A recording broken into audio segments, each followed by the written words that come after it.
On March 29th, 2009, in the tranquil fields of Cottered, Hertfordshire, two unsuspecting friends were enjoying what should have been a peaceful countryside stroll. As they wandered further into the rural landscape, they spotted something unusual.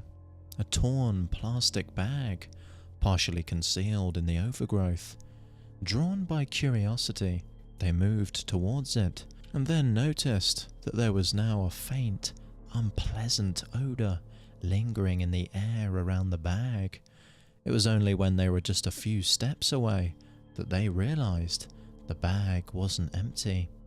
They peered closer, and what they saw next would haunt them forever. The pale, decomposing flesh of a severed human leg was visible through the plastic, its lifeless form starkly contrasting against the vibrant greenery. Then, the sickly sweet stench of rot reached them, and they were frozen with horror. They had stumbled upon something far worse than they could have imagined. A dismembered human body. The sickening realization hit them all at once. They had discovered the victim of a brutal murder. A bag containing the rotting parts of a once living, breathing person. The quiet countryside suddenly felt oppressive, the air thick with the stench of fear and death. The two quickly left the area to get help, and word of the discovery spread very quickly. Before long, the area was cordoned off by authorities, and an investigation was launched. This severed leg would turn out to be the first key piece of evidence in what would later be known as the Jigsaw murder, a case that would grip the entire country with its grisly and macabre details. I'm MrBizzare, and welcome back to the channel, where we dive into the dark abysses of reality, exploring unsettling tales and disturbing accounts from around the world.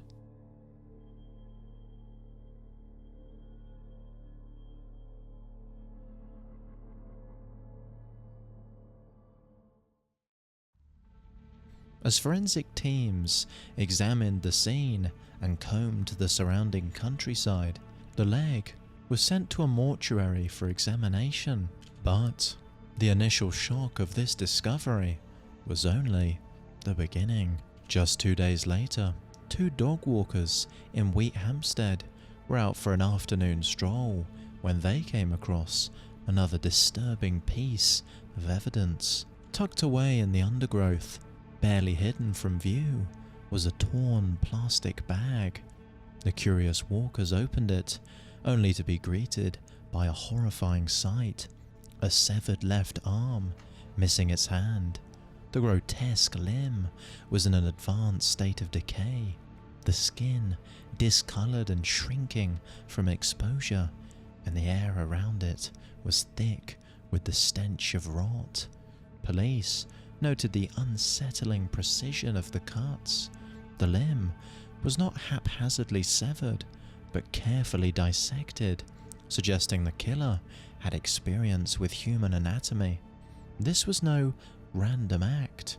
It was now clear that a killer was methodically scattering pieces of a human body across the countryside, creating a macabre puzzle waiting to be solved. Again, just a few days later, the most sickening and horrifying discovery was made. A sawn-off head was found in a field in Leicestershire, nearly 100 miles away. But this was no ordinary discovery. The head had been mutilated beyond recognition. Both eyes, ears, and the nose had been surgically removed, leaving investigators with little to work from. The mutilation seemed deliberate, almost as if the killer wanted to prevent identification, prolonging the victim's anonymity and keeping police guessing.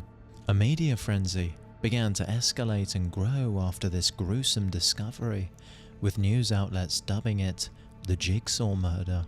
a name that captured the terrifying complexity of the dismemberment and the chilling game the killer seemed to be playing. And the discoveries continued. On April the 7th, a right leg was found dumped in a lay-by along a road in Puckeridge, Hertfordshire. The leg had been severed just above the knee, and the foot was cleanly removed at the ankle, again displaying the killer's disturbingly precise technique. Jagged cuts marred the flesh where tendons and muscles were sliced, indicating the body was dismembered hastily, but with a cold and calculated knowledge of anatomy. As news of these grotesque discoveries began to spread, fear gripped the local communities. No one knew where the next body part might be found or what condition it would be in. The media coverage grew increasingly graphic, speculating about the identity of the killer and the victim, as the public anxiously awaited answers. The final grim revelation came just 4 days later, when a torso was discovered in a remote field near Stanton, Hertfordshire, by a local farmer. The body had been savagely dismembered, with jagged, uneven cuts where the limbs had been severed. The skin had started to decompose, revealing patches of exposed bone and muscle, while parts of the flesh were blackened and swollen from decay. 2 deep, jagged stab wounds were visible on the back, the likely cause of death.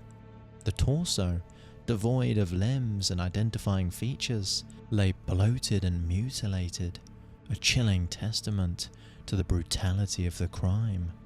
Following the gruesome discovery of the torso, the police held a press conference detailing the victim's characteristics, and shortly afterward, a man named Jeffrey Howe was reported missing by his brother, who had grown concerned after weeks of no contact. Howe, a kitchen salesman from Southgate, had not shown up for work and seemingly disappeared off the face of the earth without any explanation. The missing person report gave police their first lead, and they began looking into Howe's life, particularly his living arrangement with his lodger, Stephen Marshall, and his girlfriend, Sarah Bush. Marshall, a known criminal with ties to organised crime, had been living with Howe in what began as a friendly arrangement. However, over time, the situation soured. Marshall and Bush stopped paying rent, manipulating Howe's generosity. His sudden disappearance prompted police to investigate and explore Howe's property. When they entered the flat, they discovered bloodstains, a disturbing clue that foul play was involved. This raised suspicions, and so police decided to investigate Marshall's background. Marshall's past was far more sinister than initially thought.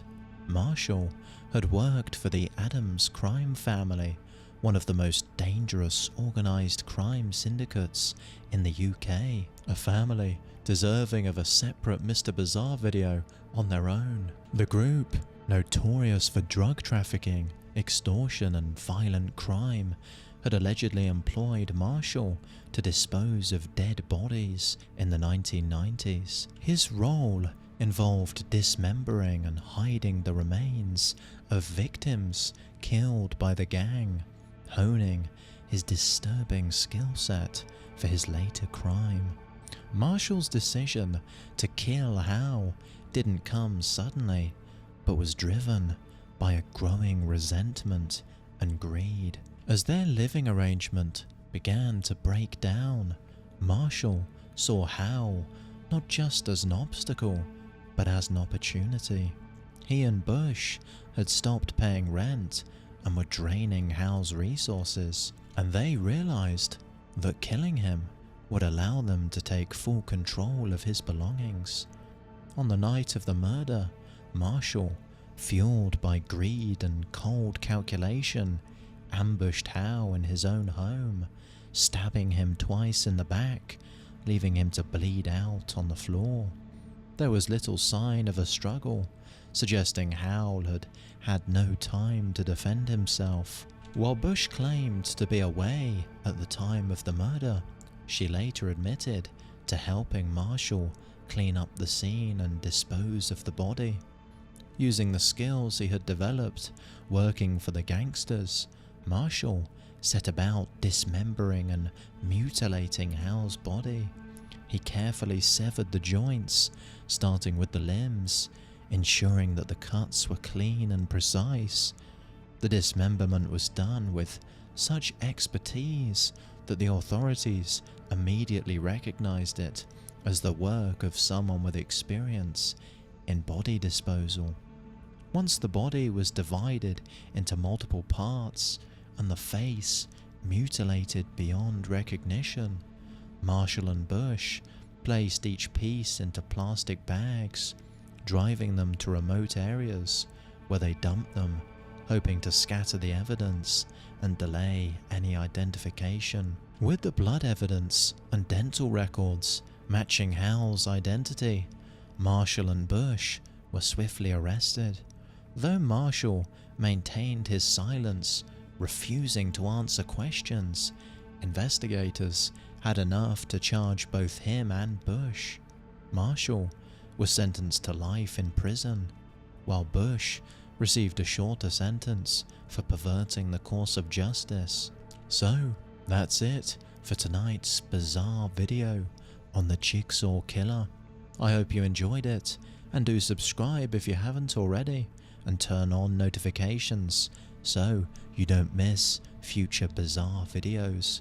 Thanks for watching, and good night.